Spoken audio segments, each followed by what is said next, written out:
الثوم من الخضروات المهمة للجسم والمليانة بالفيتامينات. ويلا نعرف مع بعض الفرق بين الثوم الأبيض والثوم الأحمر. في الثوم الأبيض بيكون القشرة اللي على الفصوص لونها أبيض، إنما في الثوم الأحمر بتكون القشرة مايلة لدرجة اللون البنفسجي الغامق. الثوم الأبيض بيكون الفصوص بتاعته صغيرة ومشهور باسم الثوم البلدي، إنما الثوم الأحمر بتكون الفصوص بتاعته كبيرة وبيكون مشهور باسم الثوم الصيني، بس هو مش مزروع في الصين. الثوم الأحمر ليه طعم قوي وبنستعمله في الأطباق والمأكولات الآسيوية أو المأكولات البحرية، إنما الثوم الأبيض بيكون ليه طعم حلو عن الثوم الأحمر، وبنستعمل الثوم الأبيض في أطباق الشوربة أو السلطة. الثوم الأحمر بيعيش أطول من الثوم الأبيض عشان فصوص الثوم الأحمر بتكون كبيرة، وعشان كده الثوم الأحمر بيكون سعره أغلى من الثوم الأبيض. وبكده يبقى احنا عرفنا مع بعض أهم الفروق بين الثوم الأبيض والثوم الأحمر. وممكن نستعمل الثوم على كذا شكل، زي إن الثوم يكون طازة أو مفروم أو بودرة أو زيت، وممكن نضيفه على الوجبات الرئيسية أو أطباق السلطة أو الشوربة، أو نعمل الثوم عصير مع الليمون والجنزبيل. وأنصحكم بأكل كمية مناسبة من الثوم في اليوم الواحد، وهي فص أو 2 بالكتير، عشان أكتر من كده بيكون ليه آثار جانبية زي الصداع ومشاكل في الجهاز الهضمي وارتجاع المريء وعسر الهضم وحرقان في المعدة. ويلا نعرف مع بعض أهم 4 فوائد عن الثوم للجسم. الثوم مهم في تقوية الذاكرة والتركيز، وبيساعد في الوقاية من الخرف والزهايمر. الثوم بيساعد على تقوية المناعة وحماية الجسم من الأمراض والالتهابات، عشان في الثوم فيتامين سي.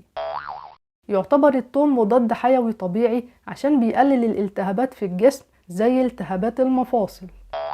الثوم مهم في تقليل مستوى ضغط الدم. وآخر معلومة عن الثوم إنه بيساعد على تقوية صحة العظام. وبكده يبقى احنا عرفنا مع بعض أهم 4 فوائد عن الثوم للجسم. ويلا نعرف مع بعض أهم 4 فوائد عن الثوم للشعر. الثوم بيساعد على تحفيز إنتاج الكولاجين، وده مهم في نمو الشعر. الثوم مهم في علاج قشرة الشعر عشان الثوم مليان مركبات طبيعية وخصائص مضادة للميكروبات والفطريات. يعتبر الثوم مهم في تغذية الشعر وزيادة نمو الشعر عشان في الثوم مركب السيلينيوم. الثوم مهم في علاج تساقط الشعر وبيساعد في تقوية بصيلات الشعر عشان الثوم مليان فيتامينات. وبكده يبقى احنا عرفنا مع بعض أهم 4 فوائد عن الثوم للشعر. ويلا نعرف مع بعض أهم 4 فوائد عن الثوم للبشرة. يعتبر الثوم مهم في علاج التجاعيد وبيساعد في تأخير ظهور علامات الشيخوخة عشان الثوم مليان مضادات أكسدة. الثوم من الخضروات اللي بتساعد في علاج مشاكل البشرة زي التهابات البشرة، عشان الثوم بيساعد على تحفيز إنتاج الكولاجين. الثوم مفيد في تحسين صحة البشرة وعلاج حب الشباب عشان الثوم مليان عناصر غذائية. الثوم بيساعد على ترطيب البشرة ومهم في شد البشرة عشان في الثوم فيتامينات. وبكده يبقى احنا عرفنا مع بعض أهم 4 فوائد عن الثوم للبشرة. ولو في أي حد عنده سؤال يسيبه تحت في التعليقات وهجاوب عليه.